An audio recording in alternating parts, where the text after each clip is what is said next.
Cutting crew, I just died in your arms tonight. We're joined by Ronnie and Liam from the Emergency Escape Room. Good afternoon, guys. Hello. Good afternoon, Josh. I would admit, though, I was quite nervous this morning because I didn't think you was going to make it. We know how to get out. Well, I set traps. How did you get through the traps? We're good at this. Did you got past the piano that comes down the stairs? Too easy. The skunk trap? Wasn't original. The exploded paint? Seen it before. Well, I'm out. Okay. Well, I thought I could defend my auntie's home. She went, Josh, you're the home guard. It's like Dad's army. You'd be okay if there was no escape room owners coming in. I'm so interested about this conversation, though, because what is an escape room? An escape room is something that started a few years ago, and it's, in essence, it's always a puzzle room. So you are locked in a room for usually 60 minutes, and you and your friends, team, family, hen do, stag do, work colleagues have to solve puzzles together to escape the room within the limited time. And I guess the complicated puzzles, it's not like a jigsaw. No, fill the missing piece, children. They should be logical. I mean, you'll never see a maths puzzle in any of my rooms because that's not fun at all. And, you know, if I wanted to do a puzzle, I could go to a charity shop and buy one. It should be logical. So you've never seen the puzzles before, but within a certain remit of time, you should be able to say, I get it now. And some should be elaborate and some should be simple. And so you're in the room for about an hour. You have an hour to complete it. An hour limit, yes. And do they get clues as well? Because if I'm stood there getting frustrated, I mean, I watched The Chase, but I had to be wheelchaired out the living room because I couldn't even answer the contestants' names, never mind the actual questions. So what happens if I'm 42 minutes into it and I still can't complete it? We're looking at clues. Yes, there's a clue delivery system. What is the delivery system? That sounds ominous. Well, with our rooms, there has to be a reason to get out. So we do spooky, horror-style theme rooms. They can be adaptable for all ages and to be, family-friendly, family fun. But if you do require help, then the spirits can help those who ask for it. Ooh, not the I demons. just got shivers then. Demons. Is someone haunting me? Can you tell? Can you bust ghosts? Have you ever seen Ghostbusters? Yes. Right, okay, well, you can bust the ghost. I think I'm being haunted. I just got shivers down my body then. He's talking about this. There's nothing to be scared of ever. You're never frightened. At the end of the day, it's not ever a scare fest. It's never a Blackpool attraction, so you stand on something and you hear them. It's not like that at all. It's a puzzle room and it's delivered through a spooky story, but in the end, it has to be fun. It's all about having fun. If people don't have fun, they won't come. Do you have spooky voiceovers that point you in the right direction? Sometimes. Oh, God. Right, that's terrifying. That was terrifying. You can do voices as well. Why didn't anybody warn me about this? It's just growing up around the Stockport area, drinking and smoking too much, if I'm honest. To get in character, you just observe the Stockport residents. Go back, yes. I think it sounds fantastic. I need to do the game, but obviously I think it's better with a group of people. Yes. And is there a limit? Because I haven't got that many friends. Different rooms, yeah. But it's fun for two people. It's really fun for two people, but you can do it for up to 8 people as well. And there's 2 rooms. So the Exorcist room can have 8 players, and the Poltergeist room can have 6 players. We can start both rooms at the same times for work colleagues and special events. So you can have groups of friends, school trips, dates. Has anybody ever been on a date there? This is interesting. We have had a character who comes back with a different date every time, and when anybody enters the premises, the first thing we ask them will always be, have you played an escape room before? Because that tells us the level of nudges and hints they might get to help them on the quest. But we haven't seen him for a while, but we did have a regular chap who would come once a month and we'd say, hey, have you ever played an escape room before? And he'd say, no, never. And you'd be looking at him going, Dave, it's me. I see you every month with a different girl. And he gets to swan around the room pretending he's really good at it. So we changed the puzzles somewhat, tripped him up because we didn't think it was fair. Do you think he comes back with a different girl each month because of the escape room, because it's a weird date? But then again, he's the knight in shining armour. Exactly. If he can solve the puzzles, he looks like a genius. Exactly. So if you on the first date, you go in and you solve all these puzzles, it makes you look really good. And that's why we had to trip him up, because we didn't think it was fair. So we just changed a few of the puzzles around and tripped him up and made sure it didn't work so well for him. Do you get any arguments there? I imagine it can be quite frustrating. No, you put it there. Oh, there's the voice again. And then what happens when they argue? I guess you just sit there and enjoy it. How can I get this one across? We had a young couple and in a part of the room they were separated. They were in different parts of the room, and we gave the young lady the choice to leave and win on her own or to continue with a partner. And she took quite some time to deliberate over that. It started quite an argument. Yeah, it was quite interesting because he was screaming, "Don't you dare leave me! I can't believe you're thinking about this." And that's what's amazing about what we do is no two games are ever the same. It's every group is different. They bring a different experience, different atmosphere. We have some families that come and they can get quite frustrated at times. Yeah. And as long as afterwards, when they realise how the puzzle was delivered, that it wasn't frustrating and most of the time they're overthinking it, then that's okay. It's, you know, people enjoy that. I mean, there's some escape rooms that are just so difficult and so confusing that for me they're not fun at all. You know, I don't like to go anywhere and feel stupid. I can do that by myself sometimes. But, it's not our job to make intelligent people feel stupid. It's our job to make people have fun. It sounds amazing. It's scary because I'm not a horror guy. I can't even... the thing is, it started when I was 4. My nan made me watch Halloween. It was just a casual watch on her part. So ever since, I've been scared of ominous sounds, the dark, people in hockey masks. Have you got hockey masks down there? No. Don't buy hockey masks. I think Liam's on his phone now. How much are a hockey mask to deliver? Are you staying around for a little while? Yes. You will continue this conversation. I have so many more questions. I feel like something's going to jump out at me. Does anybody else get that feeling?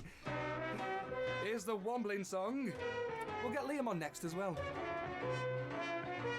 Things that the everyday folks leave behind. We play all sorts on this show, and I mean all sorts. The Wombling song by Bucksfit. No, I'm joking. It's by the Wombles. Good afternoon. 20 minutes past 1. Ronnie and Liam are live in the studio from the emergency escape room. I'm curious. Why go into this line of work? Why not be a postman or build tree houses for a living? I'm a carpenter by trade, and I did that for a very long time growing up, and realised that I could always go back to that. Along that journey, I got involved in building sets, a couple of film sets and things. That makes sense, doesn't it? And then I realised that there was better ways to make money. So I've always tried to sell fun, whatever that be. And I've worked in the paintball industry, lots and lots of events over the years, from Scarefest to the House and Vocal Brunch we're doing recently. And it's just about having fun and how you can deliver that in a professional manner. And if other people are paying to have fun, we generally have fun as well. You are basically the Gothic Disney. You're bringing joy to people all over the world. Yes, and in this medium, it's through the scare side of things, the horror side of things. But I've worked in some really nice events as well. Helped deliver the NHS organ donation games in Media City last couple of years ago, and I'll get involved in anything that sounds interesting. That's a good way to be. How did you come to acquire the escape room? Was it on Gumtree or Spock? I was looking at the venue across the road when I found that on, I think it would have been Zoopla or you know, looking for business premises, and I saw a poster on a black ominous door that said up for rent, and I thought, I've got to see what's down there. And literally when I walked downstairs, it was it's the old Molly Malone's nightclub that had been closed in 2008. So you can imagine how horrific this place. Do you know why it was closed, though? There's a story behind this, I'm sure. No, we just know that under no circumstances is alcohol allowed to be on the premises at all. And that was read the Riot Act to us quite a few times, which is great because we have nothing to do with alcohol. We recommend that you always drink after the event. You might need it. Well, it's harder if you drink before it. But when I went down the stairs, it was literally like Ray out of Ghostbusters when they were looking around that old place and they were going, no, we can't do this. This is no good. It won't work here. And then Ray slides down and going, I've got to have this place. That was me when I found the basement. I just thought it would work so perfectly for what we do and help us deliver the story in the theatre through it. So, yes, that's where we are. It's a very low ceiling in places, but that adds to the character. So your idea was always to make it an escape room? Yes. That wasn't like a backup choice? No. So you didn't want it a posh cafe there originally? No. Oh, this one, we'll do the escape room. No, I don't think that the premises had lent itself to that at all. I think they were after storage, but that was quite impossible because of the steps. But once I'd seen it, the vision started. The creative juices started to flow, and I just thought straight away, this isn't an old dance floor anymore. This is a old manor house where people will get locked in and have an hour to escape from the demons. I love that you can use your carpentry skills to build from scratch this whole arena. So what have you got there? You've got the exorcist room, am I right? Exorcist room? Yes. The poltergeist. Yes. And I do believe you're working on something new. Are you allowed to talk about that? We can say that the name's going to be Conjure, or Conjure, and we have a problem with the team I work with, the creative team, especially me and Liam, where we have to build something equal to or better than the last room. Good. So we can't go to IKEA, spend a few £100 and create an office. It has to be fully immersive. It has to have the right kind of level of effects, and we want you to feel like you're inside the story, inside the film, rather than just in a black and white escape room. You know, and there's lots of escape rooms that I've witnessed, and they claim to be in a detective's office, and when you walk in, it's quite literally a Magnolia office, and yeah, that doesn't work. No, not at all. But your attention to detail as well, little gadgets and cupboards and knives. I'm sure I saw a knife there the other day. the daggers, yeah, they're an elaborate piece, and everything comes with its own backstory. Originally, I thought it would be hysterical to put a few cursed artifacts in so I could freak people out with them, and then realised that everybody else goes home in an hour having lots of fun, and You have to I'm stay still there. there at midnight. Yeah, so Do you not get creeped out? Or are you beyond that now? it doesn't creep me out anymore. I've worked in some really interesting places, especially when I was working with some of the independent films, where, you know, in churchyards, in asylums, and I don't know, it doesn't seem to get to me.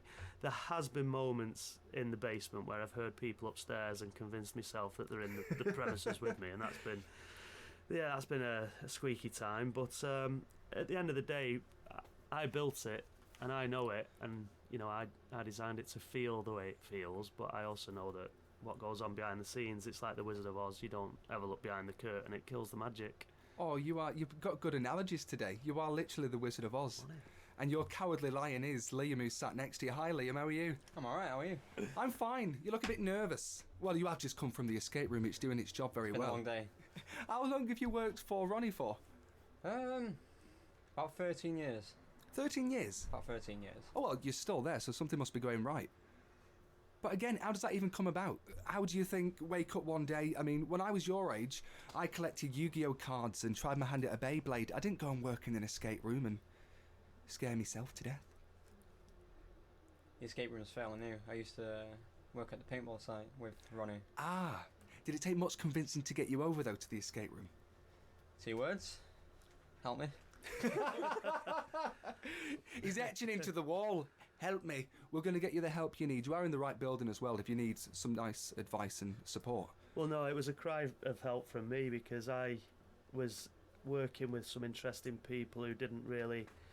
They had a lot of great ideas but couldn't implement what needed to be done, so I sought out Liam from working together in the past and said, I could really do your help on this.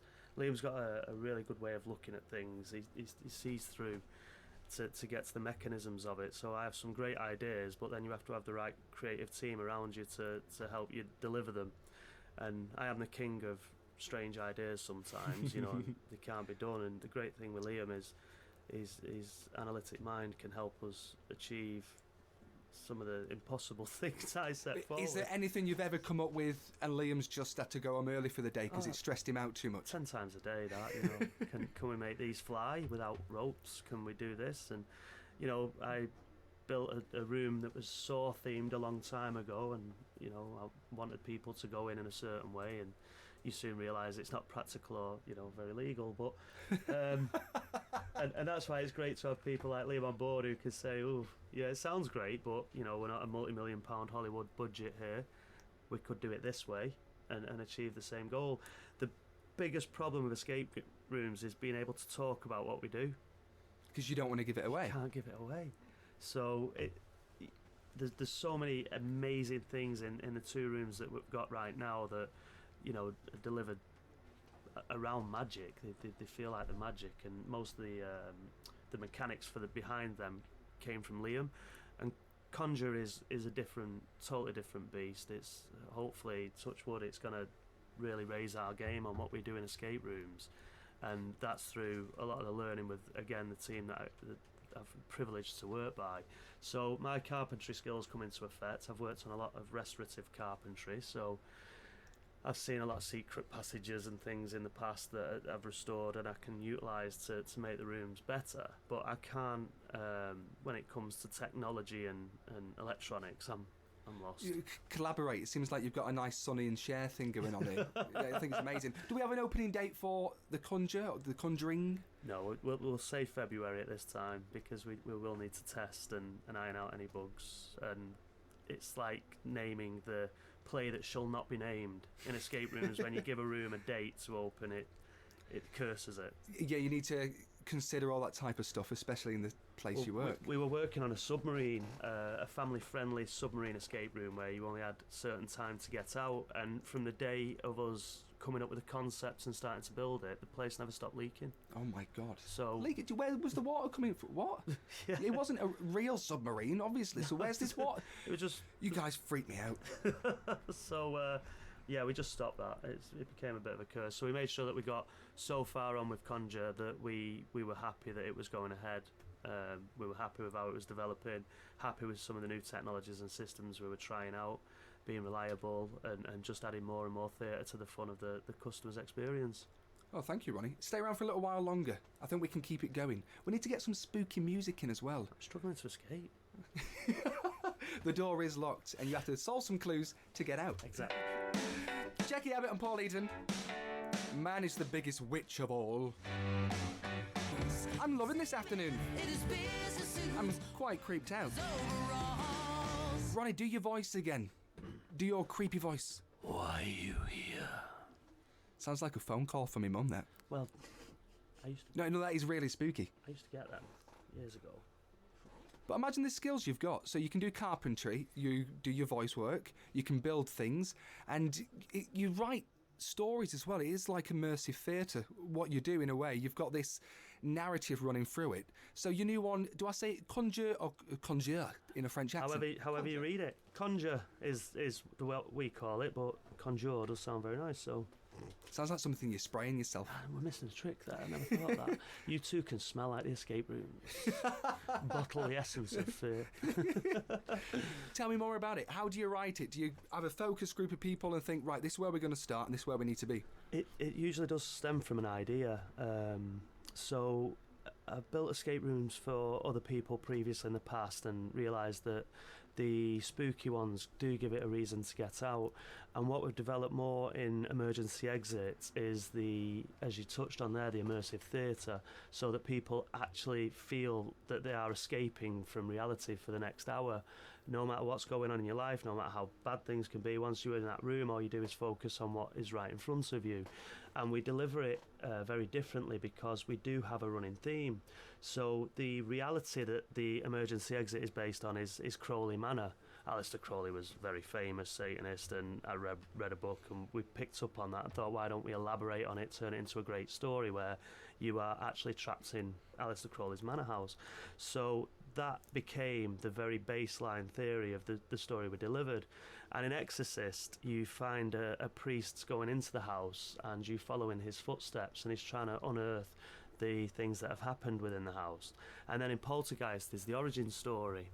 So you find out why the house is the way it is, and it's a running theme. So it's like the sequel and the prequel of the story. Like the films, if something works, do it again. And with Conjure, it's taking the story to a totally different level, where everything you believed in the first two books, films, storylines is actually far away from the reality. So you actually get benefit from playing the same venue. You actually get more and more involved in the story. So it would be nice to go back another time and try each different room out. Yes. So you can get the whole story. Exactly. Who writes the story? Is it you? I imagine you're a typewriter with a cigar or something. Aleister Crowley, saying. It's usually late at night and a bottle of Jameson's, if I'm honest. That's when the only spirits that seem to talk to me. But no, I get creative late at night. I've got a really great creative team that I can bounce off, people that have worked within this industry, Liam Bancroft, James Dean, and they're really great guys to sit down and bounce ideas off. And when you know if something doesn't work, they're good because they can pull you up as well. But throughout the process, you will come up with a blueprint of how you imagine a room, and then when you're building it, soon realise that won't work, and then you will find sparks of creativity that will make it better than you thought it would be. You'll discover things. Tameside's great because it's got a wealth of charity shops as well, so you find artifacts and furniture that you're not going to find on Amazon and eBay. You know, it's great shopping trip round there when you're looking for an old suitcase or an old writing desk. And it is a great find. You can say, oh well, we can add this to the story or change the story a bit here, because it works so well to the prop you've just discovered. And that's what's great about what we do. And the difference with Conjure and building a film set to the same effect is you can never imagine what people will do to an escape room. So, for example, if you build a film set, the things in the background can be made out of polystyrene and they look good on camera, but they're not real. Whereas in an escape room, you need to get it as real as possible. I played an escape room where I opened a cupboard door and it still had the lot number from the auction. And it totally destroyed it breaks the illusion, doesn't it? Exactly, it ruined the immersion. Whereas, so in Conjure, in the remit, you're in a cabin in the woods.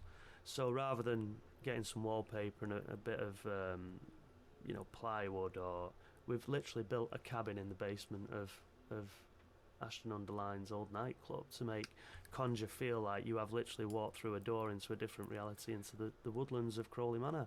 Are there any other escape rooms who are this focused on detail and lifelike, immersive experiences? There are some exceptional escape rooms out there that I've seen with huge budgets, and they do deliver a really, really great experience. And we're lucky enough to have some of those around us that we bounce off and work well with. And the great thing about the industry is we all get on. So if you have a good time with us, we will send... we will recommend other places. I don't think I've found one that goes into the level of storyline. Okay. So I think we're potentially at the point that we could probably release a book or a film on this Crawley Manor story, and there wouldn't be many holes in it that you could find. So before we build the room, I think we've started in 1920 and we're all the way up to 2018 of backstory of Crawley Manor, which makes it feel real. It makes it like the story is real, and then when you get into the set, it's as real as possible. So amongst the puzzles, which are it's such a good feeling to solve a puzzle, and to do it as a team is it's a brilliant feel good thing. It sounds crazy to say we lock you in a room for an hour and you're going to solve puzzles. Why would people do that? Well, you have to work together. It's a nice team building exercise, really, isn't it? It is. It's amazing. And if you've never done an escape room, you'll hear about it and think, why would I do that? That's not for me. But once you've done it, you're running around going, go do this. Why? They lock you in a room. It's great. Why? Oh, I can't tell you. So, yeah, along that, if you don't just solve puzzles, but you're part of a story where you yourselves are the main characters, and then because of the people that come in are all different, they become different characters within that storyline, and it's quite an amazing thing to watch as a social experiment. It's brilliant. How do we book tickets? How much are they, and where do we get them? Simply go onto the website, which is www.e-exit.co.uk. You hit the book now button, choose the room that you feel is best for you, and then tickets start from £11 per person. That's great. Come and join us. Do you do bundle deals? If I can find myself some more friends, yes, we can work out a little bundle. Absolutely. Just get in touch. Send us an email at info@e-exit.co.uk, and we'll always work with people. We work with the NHS. We've had some big companies come down and do team building, team evaluations, which has been fun. And yeah, we just look forward to hosting anybody and everybody. It sounds absolutely great, doesn't it? Yes. You've been wonderful today. Just before I let you go, explain your hands to me. What have you been doing in exorcism? These are the nature of building escape rooms. So yes, I'm covered in black paint at the minute. Is it definitely paint? Let's have a look. It is. Right, it looks like you've been digging a grave or something like that. Definitely paint. I like a man who gets hands on. Oh yeah, I love it. You've been Good with a amazing hammer. today. Liam, you're amazing too. I can't wait to come down and try it, but give me... You're going to feel like Carol Vorderman. You're going to have to give me so many clues, because I'm not smart, but I like being scared. That's the thing, people like being scared. But my scream, make sure you've got enforced windows and walls and stuff like Just that. come at 10 at night, and then I'll go home. I'm coming down for you. Right, guys, thank you so much. Pleasure. Yay! Book your tickets now. On the way, Jake Bug Lightning Bolt. We're going to play Baccarat. Yes, sir, I can boogie. Can you stay around to boogie, or do you need to get back downstairs? Have a boogie. Oh, we'll have a Yeah, I'll boogie. have a boogie. 42 minutes past 1, you are listening to My Tameside. Good afternoon. My Tameside.